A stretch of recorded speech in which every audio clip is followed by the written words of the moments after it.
Yes, good morning बच्चों। आप लोग अच्छे ही होंगे। और आज हम लोग पढ़ रहे थे इस चैप्टर का, जो हमारा 9th चैप्टर है, नेशनलिज्म वाला, नेशनलिज्म मूवमेंट वाला। इसका हम लोग जो है लास्ट पोर्शन आज करेंगे, जिसका आपको पता है कि इसमें मैंने आपको जितने भी योगदान या जितने भी मूवमेंट्स हुए थे, जितने भी नेशनल रिवॉल्यूशन हुए थे, उनके बारे में बताया था। और जस्ट हम लोगों ने प्रीवियस वीडियो में यहाँ पर क्या चीज़ पढ़ी थी, दांडी मार्च के बारे में पढ़ा था। दांडी मार्च के बारे में मैं आप लोगों से थोड़ा सा पूछना चाहती हूँ कि सबसे पहले जो है गांधी जी ने इस कानून को, कौन सा जो है लॉ पास हुआ था जिसकी वजह से हमारे यहाँ पर टैक्स लगा दिया था। सबसे पहला था सॉल्ट टैक्स। सॉल्ट टैक्स जो था वो यहाँ पर क्या कर दिया था, अंग्रेजों ने, ब्रिटिशर्स ने लगा दिया था।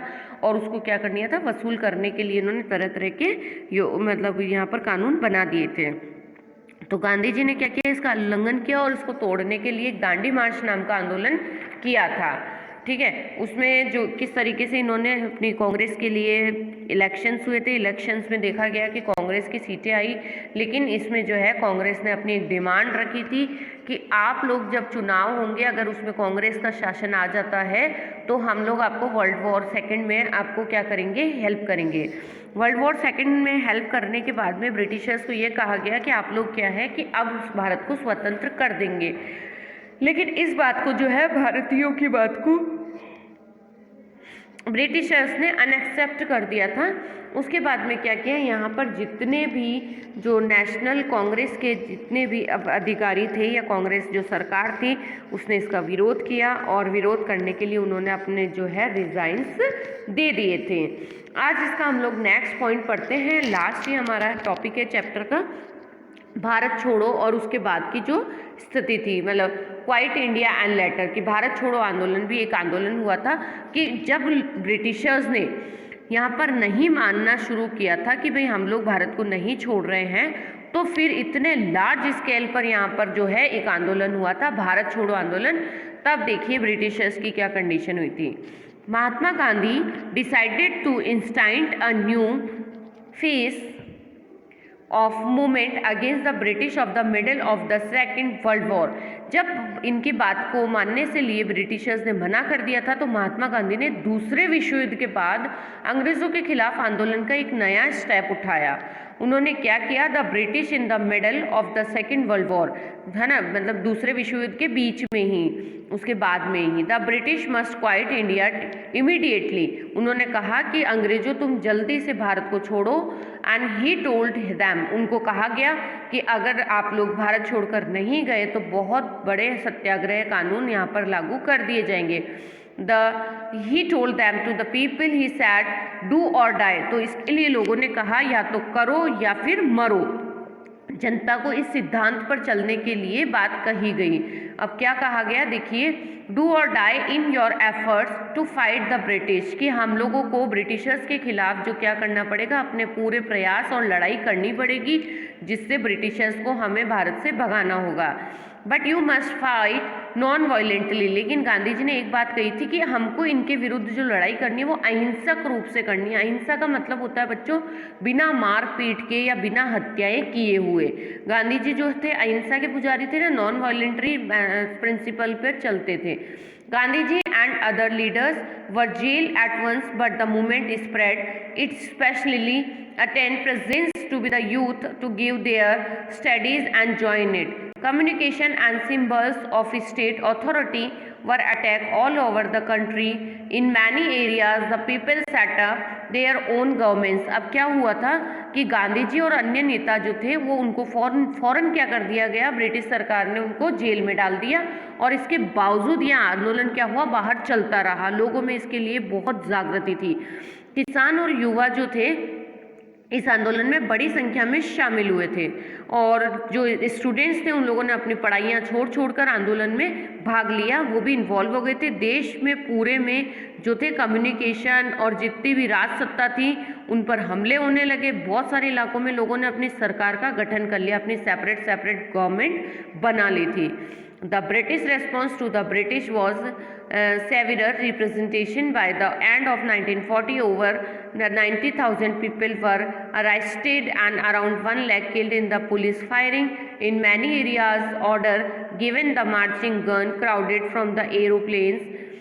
The rebellion, however, ultimately brought to the Raj to its need. अब देखिए क्या हुआ कि सबसे पहले अंग्रेजों ने बहुत गंदी नीति का सामना अपनाया, उन्होंने बहुत लोगों पर दमनकारी नीतियाँ अपनाई। उन्होंने क्या किया, लोग 1943 के एंड तक 90,000 से ज़्यादा लोगों को क्या कर लिया, अरेस्ट कर लिया था, जेल में डाल दिया।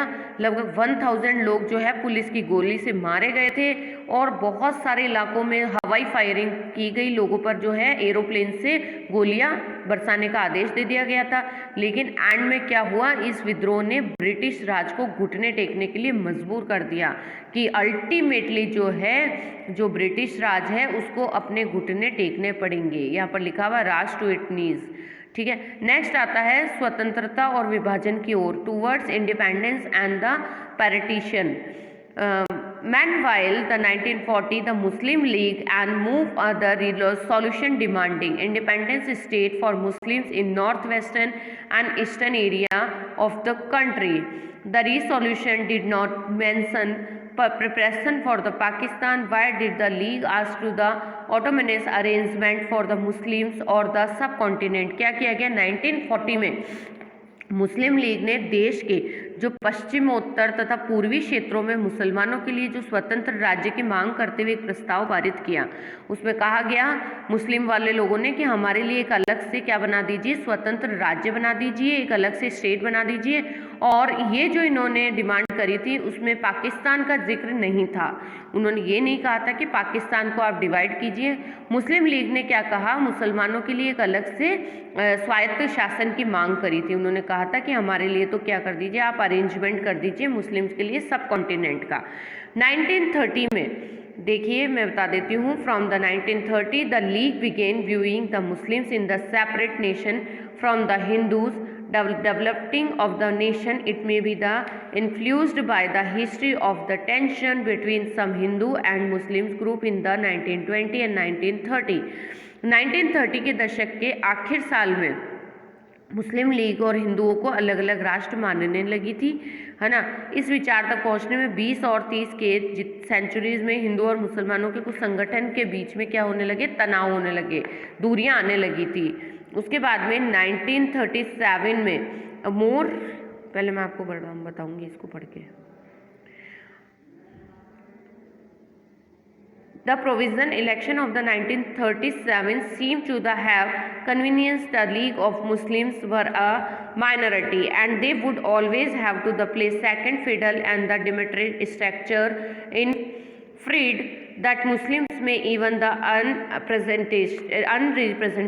The Congress rejection of the League desires from the Joint Congress League government in the United Provinces in 1937 also annoyed the League. अब क्या कहा गया कि 1937 में जो चुनाव हुए उसमें भी ज़्यादा से ज़्यादा बड़ा कारण यही रहा कि भाई जो है हिंदू मुस्लिमों को अलग करने का। इन चुनावों में मुस्लिम लीग को इस बात का यकीन दिला दिया था कि यहाँ जो है मुस्लिम्स जो है माइनॉरिटी के ही हैं, मतलब अल्पसंख्यक है और किसी भी लोकतांत्रिक संरचना में हमेशा इनको मतलब महत्वपूर्ण भूमिका या गौण भूमिका निभानी पड़ती है। लीग को यह भी डर था कि कहीं पर मुसलमानों को जो कोई प्रतिनिधित्व न मिल जाए, वह ब्रिटिशर्स से नहीं मिल जाए। और 1937 में मुस्लिम लीग जो है कांग्रेस के साथ मिलकर सरकार बनाना चाहती थी, लेकिन कांग्रेस ने इस प्रस्ताव को नहीं माना, जिससे और फासले बढ़ गए। अगर मान लेते ना तो क्या होता कि इस तरीके की और दूरियां नहीं आती, लेकिन नहीं माना था।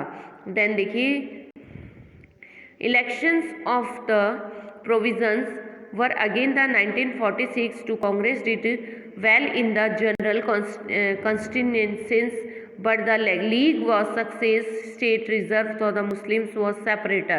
अब क्या किया गया कि जो कांग्रेस ने वहाँ पर पहले जो अपने प्रस्तावों को मानने से मना कर दिया था, सॉरी मैं इसका एक पैराग्राफ ही भूल गई हूँ, एक पैराग्राफ भूल गए, पहले ही पढ़ते हैं। The Congress failure to the mobilize Muslim masses in the 1930 allowed the League to the widen its social support. अब देखिए 30 के दशक में मुस्लिम जनता को अपने साथ कांग्रेस ने जब नहीं मिलाया तो उनको फैलाने में मतलब जन आधार फैलाने में मदद दी।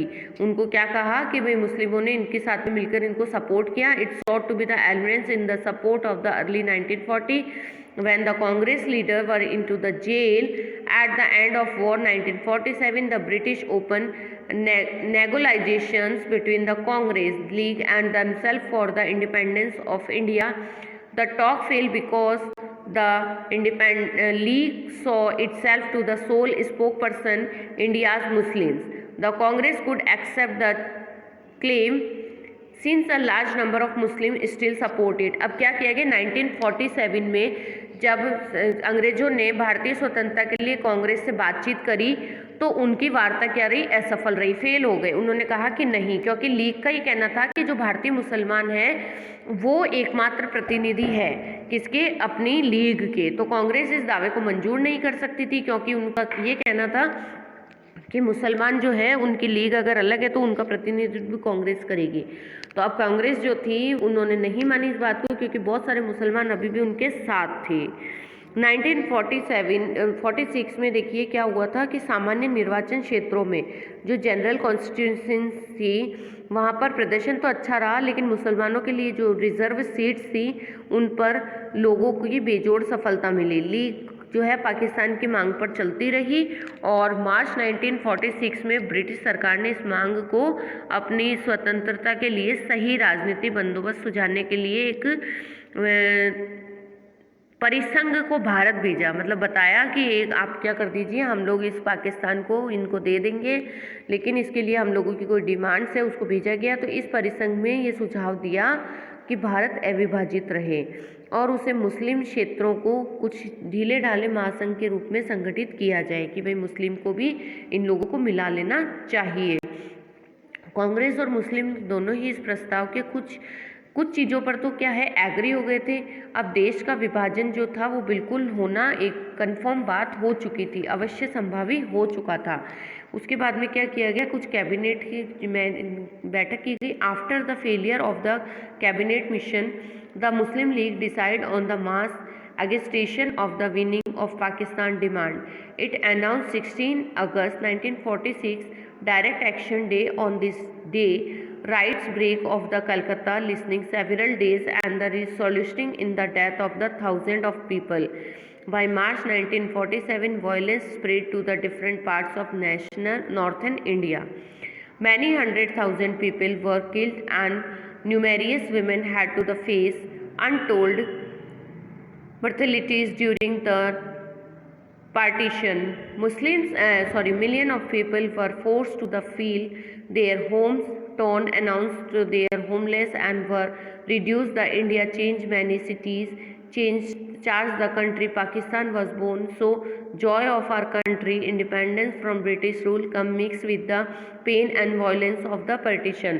देखिए कैबिनेट मिशन की इस विफलता के बाद कैबिनेट मिशन ने जो बोला था ना कि मुस्लिम लीग को आप लोगों को मिला लेना चाहिए कांग्रेस को, तो उसमें क्या किया, कांग्रेस ने बोला कि नहीं हम नहीं करेंगे। तो उसमें ब्रिटिश सरकार ने कहा था कि कोई बात नहीं, एक ऐसा संघ बना लीजिए जो एक मतलब ढीला ढाला संघ हो, मतलब कि हाँ ठीक है एक है बाकी उसका कोई रोल ना हो, इस तरीके से आप उसको इसमें मिंगलअप कर लीजिए। तो मुस्लिम लीग ने क्या करा, अपनी मांगों को वापस मंगवाने के लिए क्या किया, आंदोलन कर लिए थे। तो उन्होंने ये कहा कि पाकिस्तान को हमको दे दो, तो इसके लिए उन्होंने डिमांड्स के लिए कुछ आंदोलन कर लिए थे। फिर उन्होंने 16 अगस्त 1946 को एक प्रत्यक्ष कार्रवाई दिवस मनाने का आह्वान किया। उन्होंने कहा कि हम लोग जो है डायरेक्ट एक्शन डे मनाएंगे और उसी दिन कलकत्ता में दंगे भड़के, और दंगे भड़कने के दिन से ही वो दंगे कई दिन तक चलते रहे और इन दंगों में हजारों लोग क्या गए, मारे गए। मार्च 1947 तक जो हमारा नॉर्थन इंडिया था उसके बहुत सारे क्षेत्रों में क्या हो गई थी, हिंसा फैल गई थी, कई लाख लोग मारे गए और कई महिलाओं का विभाजन भी इस हिंसा में अकथनीय अत्याचारों का सामना करना पड़ा। करोड़ों लोगों को अपने घर बार छोड़कर भागना पड़ा, अपने मूल स्थानों से बिछड़कर ये लोग रातों रात अजनबी ज़मीनों पर शरणार्थी बनकर रह गए थे। विभाजन का नतीजा यह भी हुआ कि भारत की शक्ल सूरत ही बदल गई, उसके शहरों का माहौल बदल गया, एक नए देश पाकिस्तान का जन्म हो गया। इस तरह ब्रिटिश शासन ने से स्वतंत्रता का यह आनंद विभाजन की पीड़ा और हिंसा के साथ हमारे सामने आया कि इस तरीके से जो है पाकिस्तान का, हमारे भारत से पाकिस्तान अलग हुआ और मुस्लिमों ने इसे हमारे देश से छीन लिया था। तो इस तरीके से क्या हुआ कि ये जो आंदोलन थे, यहाँ पर हमारे देश की जो कंडीशन थी उसको मैंने आप लोगों को बताया। इसको आप लोगों को समझ में आ गया होगा था। चैप्टर लॉन्ग है लेकिन इंटरेस्टिंग था, और मैंने जिस लैंग्वेज में आपको समझाया तो शायद अच्छे से समझ में आया होगा। ओके बेटा, अब इसके क्वेश्चन आंसर्स का PDF मैं आपको सेंड कर दूँगी, तो आप लोगों को इसको करना है। ठीक है, thank you, stay home, stay safe, keep your learning, bye.